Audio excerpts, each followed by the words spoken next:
BRB UK. Worse teeth, better accents. Hello, and indeed, ahoy hoy. Welcome back, you festive little buffoons, to another episode of BRB UK. Hopefully this is coming to you just before Christmas, where hopefully you have been a good little boy or a good little girl or just a generally good little person, and you're expecting a rather overweight beardy man to jam himself through a small aperture in your roof and deposit presents. Coleman? It's a festive Coleman miracle, is what it is. Isn't it, Coleman? Hi. Hi! How you doing?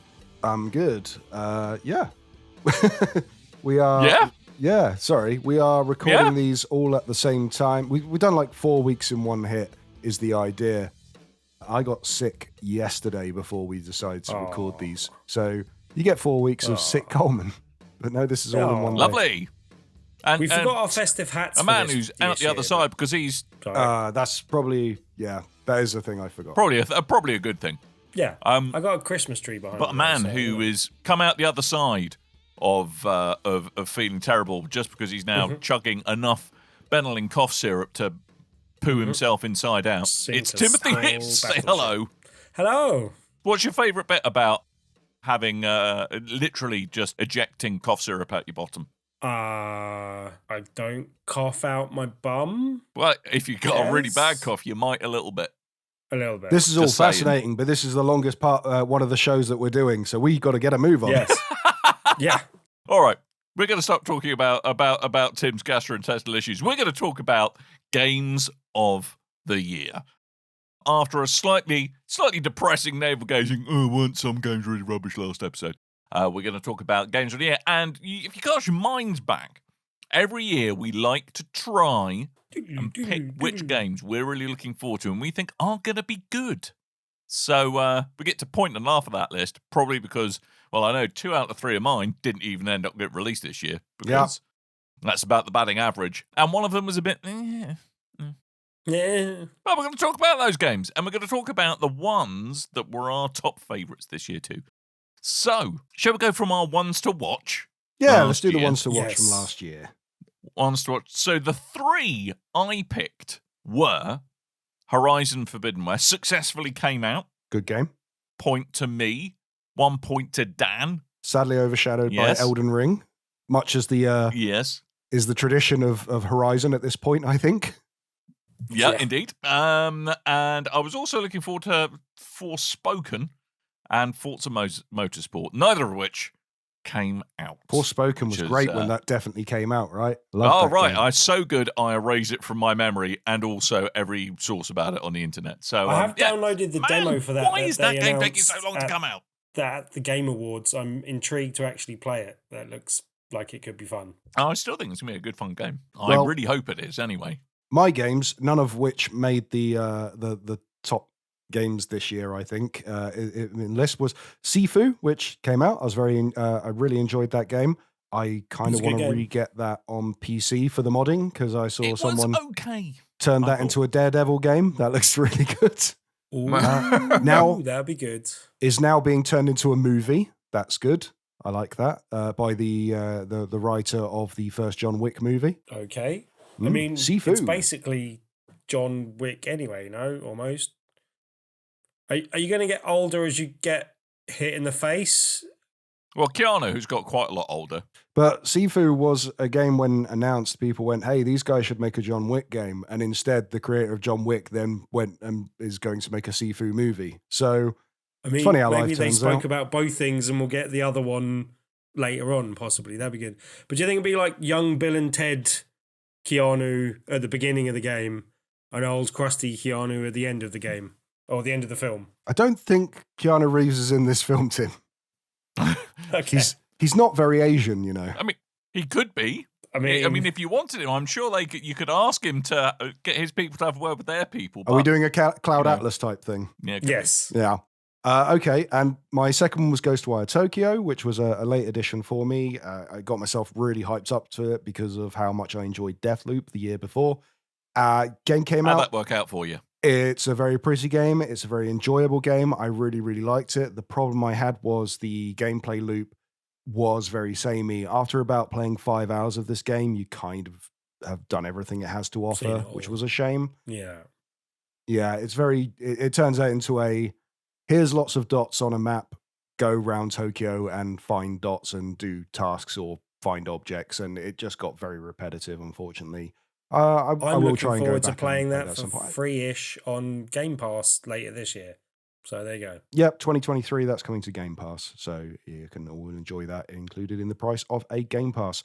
The other one, which the year previous, I picked Gotham Knights, which got held back. And to kind of punish myself even more, I went Suicide Squad, Kill the Justice League. That looks like it's definitely coming out in 2022.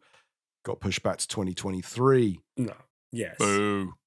Although that is shaping up nicely. Yeah, they've not really shown much of the gameplay stuff. It's more to do with the cutscene kind of side of things. And as we saw at the Game Awards, I think they were trying to keep the Batman stuff secret for when the game actually came out or was close to launching.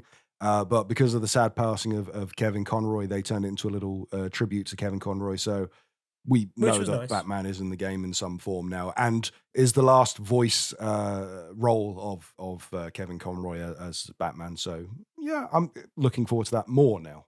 But that won't be in my ones to watch this time. Ah, you've had your fingers burnt once, have you? I've decided as a rule going forward. Well, I think you two guys did Cyberpunk like 2 years in a row before it actually came out, and I've decided if I pick a game and I get my fingers burned, I'm not putting it again the next year. Well, we're going to be laughing at you because 2 out of the 3, I might be recycling 2/3 of my list because I'm very eco-conscious. Yes. I'm trying to save the planet. That's what I'm doing. It's nothing to do with the fact I was running out of ideas when putting my bits in the agenda. Tim, you had a pretty successful lineup. Yeah, I was fairly pleased with my picks. God of War Ragnarok, which didn't end up on my picks of 3 games of the year because Dan requested that he could take it so that, you know, he had a good game on his list. But then... My other 2 games are great. Yeah, I'm only teasing. But yeah, I mean, I still haven't played through it. I've put it down and been playing a bit more, Midnight Suns. And I had a review game and other stuff. But also, I'm very deliberately not rushing through it. I'll happily play it over Christmas. I think the Frozen Wastelands make this a good Christmas game type thing anyway. And I'm really looking forward to playing through the rest of the game. Just from what I've played of it so far, I'm happy to, you know, make this as one of my favourite games of the list. Sequel to one of my favourite games of all time. And I think this could surpass the previous version as one of my favourite games of all time, if not my favourite, basically. So, yeah. I mean, Tim, you're right. Nothing says Christmas like existential end times. Yeah, you're right. Yeah, like apocalypse. That's a beautiful thing. While you're wandering around the winter wonderland that is the Thimble Winter, go over to the lightning bolt. Yeah, the frozen lightning bolt from your fight with Thor, and look at the ground. You can see his tooth that gets knocked out in the first fight. Yep, it's pretty cool. I like little things like that. What was next? The other one was Elden Ring. Even though I've fallen off it and not gone back to it for a bit, it's a bit of a difficult game to pick up again after like putting down for a while. But it's still a spectacular game. I still want to go back and try and finish that. One of the things that's putting me off buying more games at the moment is because I want to finish God of War Ragnarok and I want to finish Elden Ring over my Christmas break. And I could very easily mainline both of the stories in those and still not finish both of them over Christmas because there's a lot of game to both of them. But yeah, Elden Ring, sensational game. It held my attention for longer than it possibly should have done considering podcast stuff we ended up speaking about in the podcast quite a few times.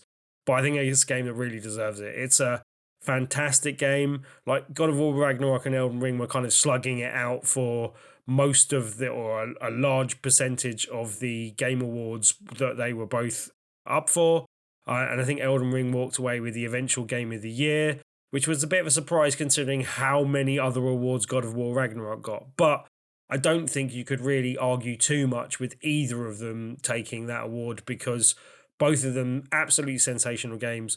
Both of them massive open world games, but open world games done right. I think prior to the previous God of War and game, I think the same year there was like Ghost of Tsushima and Spider-Man, and then the next year Ghost of Tsushima.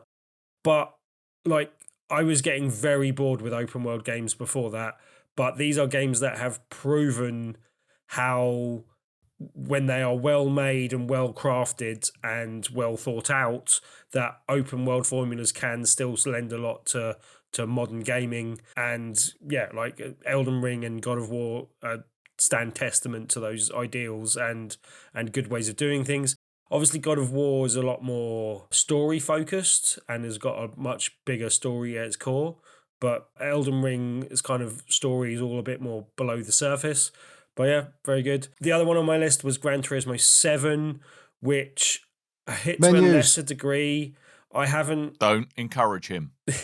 I haven't played as much of this. I'm really hoping that it'll get a new lease of life for me next year, because I'm hoping they'll announce, and they haven't announced anything yet, but I'm hoping there will be some VR support for this. This seems like a no-brainer to have full VR support on day one. I don't know that they will, but they really need something. It's not going to happen. But yeah, the whole economy put me off the game a bit, but I still think it's a very good, very well made game. The whole weird cafe thing is a bit odd still. It kind of works, but it's also very strange. I don't know why they didn't base that more in a garage. I guess it's a bit more boring, but the cafe thing was a bit weird. But at least they had not entirely boring menus this time. The menus, not the menus in the cafe, but the actual in-game menus. But yeah, like I still think it's a good game. I still might play more of it. The one game I haven't played yet so far this year that may have made it onto my Games of the Year list.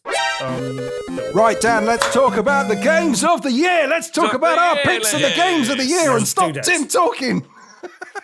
Yeah, okay. Okay, well, since Tim segue onto it, should we let Tim go first? No! Let's let Tim go first. No! All right. Is that enough? All right, fine. So my 3 favourite releases of 2022. And this is partly a bit of a challenge. And the reason I say it was a bit of a challenge, because I've been probably spending a lot of time playing things from previous years this year. But of the games that came out this year, I think by a country mile, the game I enjoyed the most was God of War Ragnarok. Pretty good game.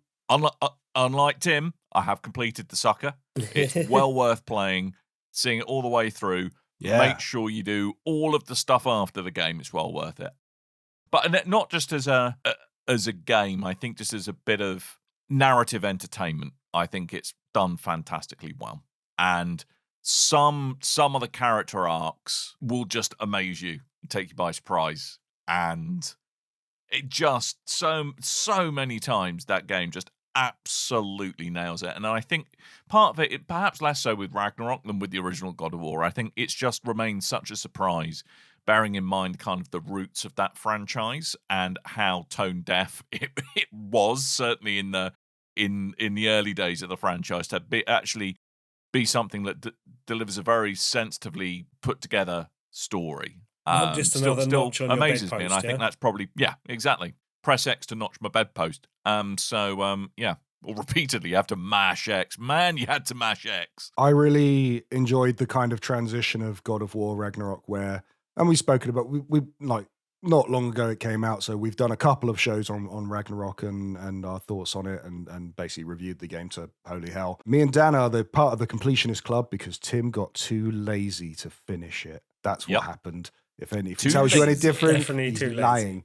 But yeah, I love the way that game, it transitions from, and I've said it many times, this is not, it doesn't feel like a sequel when you start playing. It feels like part 2. You need to play part 1 to play part 2. Yeah. But then that game just opens up in such a way with new characters and powers and environments, and everything is amazing. I wish there was some kind of way of packaging the two together into a single game, so I could just keep going and watch it go balls to the wall towards the end. Like, it'd be mad to get through that game and suddenly go, I'm playing as this character now, like 40 hours in. How did that happen? Yeah, and I think also some of the casting they've done with some of the voice actors, just absolutely amazing, absolutely inspired bits of casting. I think as an entire package, I think there are perhaps some games that are a bit more engaging and rewarding to play, but I think if you put it together as one entire thing, I think, it's very hard to beat God of War Ragnarok. It could do with some more umlauts, but apart from that, I'm happy. I like when we did the fan casting for a movie. Tim picked an actress that was then in the game as a different character altogether. Yeah. Yep. That made me laugh when I twigged. Yeah, I don't think I twigged on that myself until I was listening back to the podcast. I was like, hang on a second. But yeah, like also Christopher Judge winning a game award for his role, I think was deserved. His speech gives me a run for my money in terms of, monologues, but I think his speech was quite nice and good as well. So No, he only went for 9 minutes. yeah, and forgot to thank his wife in that time as well. If we didn't cut you off, you'd still be talking about the menus of Gran Turismo 7. So. Yes, because I know how much you love menus, So. Where can we get award ceremony music to play when you talk too long? Playing me off. I'm sure you can add that to the sound. Al Pacino just stood to the side. What we get someone to shuffle on in a trench coat, and that'll just yeah. I'd rather have heard another few minutes of Christopher Judge's speech than like some of the musical stuff they messed around with. But hey, that might just be me. So my other two, they're both now available on Game Pass. But first up is Vampire Survivors. Now available on mobile. Now available is the best £3 I've ever spent, I think. The amount of fun I've had out of this game. I mean, it does one thing. It's bullet hell. It does it well. There's really interesting like layers to unlocks and combining weapons, stuff like that. But it's just a really... it's so rare that you find a game that just sticks to one thing and is happy to do that and not try and shoehorn a bunch of other mechanics into it that don't actually add anything. They take stuff. Have you picked up the DLC? I just think Vampire Survivors. It's coming soon. I don't think it's out just yet. The DLC, but I will be picking it up. And again, that is like stupid cheap. It's like £1.50 or something like that. I mean, seriously. Pick it up, and it is frankly one of the best things. If you've got a massive deck, install it on your Steam Deck. It's great fun. It's such a good fit, and again, the instant on, instant off, and instant resume on the Steam Deck, I think, is a really good fit for Vampire Survivors. Which is probably, if I was a person who got on a tube to commute, which I'm not, probably Vampire Survivors would be keeping me entertained and missing many a stop on the tube. Yeah, I've been meaning to play that now that's in Game Pass. Pick that up. And it's out now on Windows and Xbox Game Pass. It's it is top fun. I like how you baited me into purchasing that while we were recording, and then like 2 days later it came to Game Pass. Yeah, sorry about that. I mean, it's only £3. But you can play it on your massive deck. I can. I mean, to be fair, it's £3, right? £3. Yeah, I don't know. That's not much money. I'm not bothered. So I could take a punt for £3. That's fine. Yeah. Wow. Big spender Coleman. That's it. Someone's earning. High roller. But the last one, for me, and I think this really just is because it takes me back to a happy place in my video gaming youth, is Tunic. I just think this is a lovely, again, beautifully put together game. And just some of the creativity with how the puzzles are dealt with, finding pages of the manual, which initially you think, oh, that's really cool. It looks just like the Link to the Past manual, really takes me back. And then actually unraveling all of the secrets in that and how that's actually bound into the game world. I really enjoyed my time with Tunic. It's still available on Game Pass, as far as I'm aware. Again, a wonderfully put together game, and perhaps that's a bit of a theme for these two. It does your Zelda thing, and it does that well. It doesn't try and bring too much faff to it as well. But a really great game, beautiful visual design, cracking gameplay, good combat, and just the way you have to discover the world around you and the way it does that, I think, just makes it a really memorable experience. I need a Steam copy of Tunic, I think. As well. But I've already completed it, so on my massive deck. On a massive deck. So those are my three, and I think they're all great, and I won't hear anything said a bit against them. Fair enough. I thought so. I will start off with probably the most recent one I've spoken about, and that's Mario plus Rabbids Sparks of Hope, which Sparks of Hope. I bought. I've spoken about this before. I bought of Kingdom Battle kind of on a whim. It's not really a game that appeals to me, but everyone was saying it was a surprise hit on the Switch. So ended up picking it up in a sale, got like all the season pass and stuff, everything included. So I got the Donkey Kong mode. played it for a bit and went, yeah, that's a pretty cool game. Got stuck on a bit and then didn't come back to it. And then when they announced this game, went, I probably should go back and beat that game to figure out if I want the next game. And ended up going through the whole thing in a weekend. Just could not stop playing it. I really enjoyed it. Went through all the expansion, everything. Just such an amazing game. The new one came out and the improvement, like it has some detractors from the previous game, but it has some improvements as well, which kind of balance it up to make it a very enjoyable experience for me. I spoke before when we were doing the review on the episode. There is kind of where the previous game had this feeling of Rabbids have invaded the world of Mario, and now all the kind of the Mario bad guys are Rabbid themed, all the good guys are Rabbid themed, the environments are Rabbid themed, but it's still it's like Mushroom Kingdom and lava levels and castles and like stuff you're used to seeing in Mario. Whereas this one is different. It's like a galaxy journey. So you're going to these different planets, which create these different biomes. So Gon is that character of the Mario themed levels, and it's more, this is the beach level, this is the mountain level, this is the countryside level, and it does that. And some of the new characters that are introduced, they kind of seem more like Final Fantasy characters that are themed like Rabbids rather than Nintendo characters that are themed like Rabbids. But that said, there are new additions. There is a Rosalina Rabbid brought in. There is a Bowser with a bazooka. Yeah, with one hand it takes away, with the other it gives. So there's so many improvements that I found it very enjoyable, and it plays so well. And the improvements to the gameplay, taking away the grid base and adding in the more free roam, which I didn't think was something I wanted. And then when I played it, I was like, oh, this feels a lot better to play now. I'm really enjoying this. It kind of felt like when you went from South Park Stick of True to South Park Fractured But Whole, those improvements they made to the combat, they didn't look like they were going to be welcome when they announced them, but when you played them, you're like, yes, in practice this is a lot better. So I still love a both very of good those game, games, definitely but definitely worth picking Really up. And if you've not played the first one, then I'm sure that's pretty cheap by now to go try that one out. But definitely once you played the first one, go for the second one. It's definitely earmarked for me to pick up in a sale or a Game of the Year edition at some point, or hopefully a combination of the two. But yeah, I love the first one, and this one looks good as well. And you speaking about it and actually saying that, that stuff doesn't detract from it and stuff like that. Oddly, Marvel's Midnight Suns actually does a similar thing where it's a bit more free form and you're actually running around the environment. Free foam? Free I love foam. free foam. But yeah, like, so Better yeah, I've had that placated slightly by that as well. The fact that XCOM broke out the grid as well. But yeah, definitely one I want to pick up at some point, and yeah, looking forward to it. I just realized looking at my list, all my stuff are sequels that have kind of returned to the game. So you got Mario plus Rabbids Sparks of Hopes, and then Return to Monkey Island, which is a very interesting game.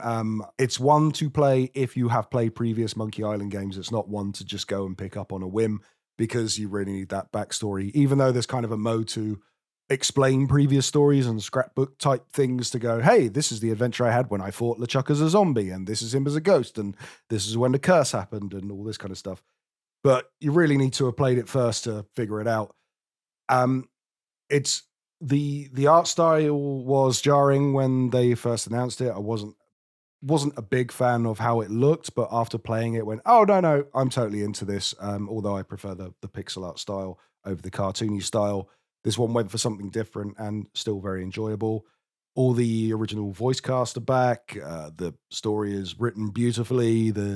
Got a very decisive ending to it, but I still enjoyed the journey along the way. And it's I think it's like £20. Not going to break the bank to give it a go. But yeah, the Return to Monkey Island. Also on Game Pass as well, no? Yeah, I think that came to Game Pass as well. I believe so. And my last one, and I picked this because WWE 2K took a... Oh, yeah. Yeah, after 2K, what was it, 21? They took some time... 20, 2K20. Yes, there was no 2K21, I didn't think. Yeah, they took some time off. So if you don't know behind the scenes, 2K Sports, they had taken over the WWE license from THQ. When THQ, the initial version of THQ went under, they took on Ukes, and they're the guys that previously developed the WWE games, turned it into the 2K series, used them for a while, and then Ukes split off from 2K and went off to go make their own game. In fact, I think they've almost made... as complicated as an actual wrestling plotline. Yes. Yeah. Well, in fact, like a kind of a WWE WCW plotline, they went off. Okay. They went off to a rival promotion to make their video Wow. game, AEW. So I'll let you know how that is. And it's Ukes from the top of a steel cage. Yeah. So they decided to make this one in-house, but they with 2K20, they took over a bunch of code and engine and stuff that they just did not have the time to get to grips with. And because of that, a lot of very funny glitches were posted online, a lot of crashing, a lot of not being able to play the game in the year of 2020 because something wrong with internal clocks and things. And there was a lot of problems with that game for the amount of hype that was put into it. So they took a year off. We got a really bad Battlegrounds game in between, which got given away on PlayStation Plus and it was really, really bad. And even then was somehow bad value for money. Yeah. And now we have WWE 2K22, which is a true return to form. The game is brilliant. It plays brilliantly. It's got once you've gone through and you've done all the single player stuff and you can play online and what have you, like all that stuff's great. The gameplay is brilliant. It plays brilliantly. All the innovations are great. All the new stuff is great. They have stripped out some of the faff and added some of the more wanted things back in, like a GM mode, a general manager mode, which is basically football manager, but wrestling. Modified mode. All that stuff is brilliant. The thing that keeps it lasting is the online community. There is a very strong, and there always is with the WWE games in some form or another, big, strong community of people that create characters, create belts, create attires and things that keep it going. So you can keep your game updated. You can have your favorite wrestlers that gone on to other promotions. You can have your newcomers in the indie darlings and things added in, and they look amazing. Some of them, they recreate the characters that are existing in the game because they can make them better than the actual developers. It's quite a feat. But yeah, if you've ever enjoyed a WWE game, this is one to pick up, and it's one of my favorite games to come out this year. You do you, Coleman. I mean, you do you. It's not Thank that you. big a surprise, but it's good. I'm glad that they have returned to form for you, Coleman, because I know how disappointed you are when that wasn't the case. Yeah, it's a great game. So what are your three then, Tim? He says, casting one eye at the clock. Yep, my three, Elden Ring, we've spoken about that already this show, so I won't gloss over that too much, but that's definitely one of my highlights of the year. The other two are a bit more of a surprise, especially considering how kind of down on some of the aspects I were on this last week. But yeah, as I said, until the last minute, God of War Ragnarök was in my list, but I switched that out and put Marvel's Midnight Suns in. I can really see that becoming one of my favourite games of the year, even though I've only just started playing it because it only came out last week. And despite the fact that I really, truly wish they'd streamlined a lot of the stuff in the Abbey, I was showing it off to friend of the show, David, the other day, and I was like, here, look, this is all the Abbey stuff. This is why I don't like it so much. This is all the stuff you got to do stuff. This is all the stuff I skip over. This is all the stuff that I don't like. This is why I skip over this bit. And he was like, you're really not selling me on this game, Tim. And I was like, yeah, but wait until we get to combat. And then talk about getting to Westminster Krabby. Well, yeah. But then actually getting into combat, that's where this game really shines. Good Friends reference. I kind of... Step into that map, Coleman. Yeah, I kind of love it despite the stuff in the Abbey, but also for some reason, despite the fact there's a lot to complain about and a lot of things that I think have justified complaints, it's somehow, even the Abbey sections are better than the sum of its parts. It adds up to something that I really enjoy playing. As much as some of it's a bit kooky and the going fishing with different characters and stuff is a bit weird, I kind of even like the Abbey stuff. I don't hate it, even though there's some weird criticism. Also, in-game mirrors, I know they're hard. I know they're hard to develop for. I know there's various different methods and different things of doing things. But if you haven't got them working well in the game, have a MacGuffin reason for the fact that mirrors can't exist in this weird magical land. Don't just put them in there and go, yeah, look how terrible mirrors look. And coming off the back of the Devil in Me that do mirrors really well, this game does mirrors really, really badly. Niche complaint, but we'll take it. Yeah. With risk of dragging out too long, I just want to give you one of my favorite examples, which is back in the day when Duke Nukem 3D came out on PC, you'd play that, and the mirrors were literally, it wasn't a mirror, it was a separate screen mirroring what you did, like your character was being. So it's not a reflection, but it is a mirror, if you kind of get that. Yeah. But then when you play Duke Nukem 64, they're like, how the hell are we going to do it? They just smashed all the mirrors. Like, but see, and it made sense. You can move, to be fair. Yeah. I'd much Go in rather the that than public make bathroom. Yeah, the mirrors are smashed. terrible mirrors. And I think there's some weird thing where obviously you've got to create the whole thing again, and that can be a strain on.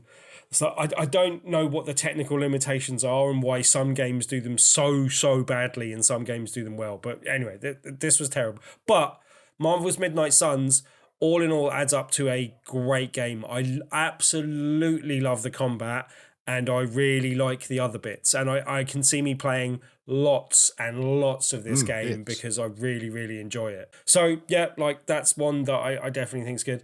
Also, if you'd have told me going into this year that one of my picks of the year, one of my favourite games of the year, one of the games I've played the most this year, but possibly only behind Elden Ring, Peppa Pig, is Marvel Snap.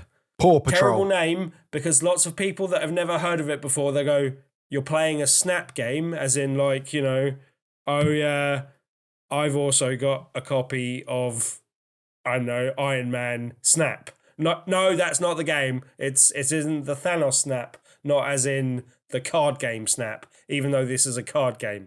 It's a weird thing to explain to people. I've had a weird roundabout conversation with her. Oh no, you think I'm playing a game of Snap? You having a roundabout conversation with someone about a simple principle, yeah, Tim? I refuse to believe that. But we've spoken about it. It is a bad name, especially for a card game. Yes, it is. That's fair. Exactly. That is absolutely fair. Yeah, I won't go into the mechanics and how the game works. We've spoken about it on the show a few more times. But it is a fantastically well-made, well-designed mobile game that I am heavily addicted to. And as I said, I'm planning on giving them some money at some point because I really enjoy the game and I've played lots of it.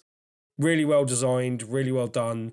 Anyone that hasn't played it, it is free to start, free to play, and generally most of the stuff that you buy is cosmetic based. As me and Dan alluded to, there's like one card every month or so, I think it is, that you can buy access to and get access to early. But generally, most of the in-game stuff is just all cosmetic stuff and different variant cards, artwork that you can buy. But it is a fantastically well-designed game. It never plays the same because even if you're playing with the same deck of cards and playing things differently, it kind of mixes things up every time. And yeah, like as I said, I wouldn't have expected this on the way in, but having played it this year, it's a fantastic game. Anyone that hasn't tried it, I recommend doing so. I refuse. Right, you don't have to. No one's going to make you come. Man. I refuse, Tim. You have to. Well, you know, I'm You're the one a grand person The in who debt, only thing I wish, buying all my cards. the only thing I want to be able to do is to find my friends on it. That's all I want, and I will be a very happy person. That would be good when they add that. Just saying. So I'm looking forward to that. And it's a very well-supported game as well. I see friend. this being a well-supported game for a while. They seem to have made quite a bit of money off it. So, yeah. As long as NetEase don't shut them down. Big fans of the shutdown. But they also like money. Yeah. Cool. I like money. Yes. Pretty I like good. money. It's good stuff. You can buy games with it. Yeah, exactly. And if you take it all out in 1 penny coins, you can make yourself feel really rich and go, look at all the coins I have, and it's going to be marvellous. This is why we should live in the US where you can have dollar bills. Dollar Dollar bill. bills, yo. Yeah. Mm-hmm. Although, if you throw pennies at people, they tend to pay you a bit more attention as you make it rain. Yeah. Rather than kind of, but just doing that, it's not really that big of a visual impact. If you're throwing a load of pennies at someone's face, they will pay attention to how much money you have. So I actually think it's better to do it that way. No, Good to say. that could be classed as assault, Dan. Let's not advise people to do that, especially over Christmas. No, please don't throw things at other people. Just as we're getting Unless to they the end deserve of it. this episode as well, just wanted to say a very Merry Christmas to all of our listeners. I hope you have a good one. And if you don't have a good one, that's also okay. There's a bit of pressure this time of the year to make sure you're having a great Christmas day. If you don't, that's also fine. Like, I hope you have a good one, but you don't have to. So there you go. And hey, look, even if you don't celebrate Christmas, just make sure you have some enjoyable time off. Happy Enjoy the fact Hanukkah. that no one's doing. Have a cracking Kwanzaa. Mm-hmm. Yep. Have do that. See some other family and things. friends over the holiday. Or just a Reach great out to Sunday. people. Have a good great time. Sunday. Enjoy it. Have a mince Radical pie. Ramadan. Wow. I think we should probably move the heck on here, is what I'm guessing. So anyway, that is it for this show. Have a very happy holidays. We'll see you on the other side. Make sure to eat far too much and play all those awesome video games that we hope are waiting for you in the wings, either under the Christmas tree or in the Boxing Day sales, because there probably will be some, and you can pick up some video game goodness. So, we'll speak to you soon, and all that's really left me to do is to remind you that I have been Dan. I might have been Tiny Tim. Oh, you wish it could be chaos every day. And I wish it could Could be chaos every day. but it's just Coleman sitting there anyway. Yeah. Also, thanks Brady for once again, like he does every year, posting the the Slade. It's Yeah. Are you hanging up your stockings on the wall? But then it's just that over and over again. Mm-hmm. Are you Right. hanging up Just your that line. stockings on the Dings. wall? Also, do Brilliant. people I played do that in the that? office I the mean- other day. Confused the hell out of people. You don't put stockings on a wall anyway. You should put them on a fireplace for a start. But then also, I don't have a Now, don't fireplace. put your... I don't think Jesus, anyone Tim, hangs not all of us live in stockings the on walls 1870s. like anymore. Did they do that? Seriously, Is and that a don't thing? put like nylon socks near an electric fire. No, That's just it's a bad asking for plan. trouble. Yeah, I attach fire mine to the hazard. bookcase. I put mine on my Ooh. feet. Yeah, that too. likewise. This Yeah, special that. stocking, the Christmas Right. Special stocking. We are Christmas talking stockings. utter gibberish, so we're going to go. I'm getting a Thank bit you ever so much for delirious from listening. being ill. Yeah. Yeah, so let's wrap this bad boy up. So thank you so much for downloading us. We'll speak to you soon. Have very happy holidays, and until next time, dear listeners, toodle To Dubai. Ah, I said it too. Ah! No more cowpole for you. You're having too much fun. Are you hanging up your stocking? Are you? Are you hanging up your stocking on your